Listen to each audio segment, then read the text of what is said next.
ওনাকে আমি একটা মালা পরানোর জন্যই আসছি এখানে। তারেক জিয়ার আগমনে এখানে আসছি আনন্দ ভোগ করার জন্য, মানে দান দিয়ে নিজে সাজ দিছি। ওনাকে আমি একটা মালা পরানোর জন্যই আসছি এখানে, মূল উদ্দেশ্য এটাই। মানে আমি দলকে ভালোবাসি অত্যন্ত, ওই কারণে আমি বারবার মনে করেন যে কোনো মিছিল মিটিং এ মানে আমি সাজ দিই।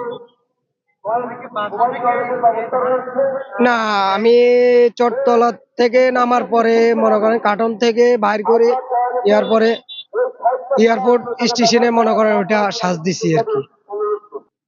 আমার নিজের কথা ভাই, আমার এখানে নেতা কর্মীরা মানে আমাদের নেতারা এখনো কোথায় আছে আমি নিজেও জানি না, ঠিক আছে।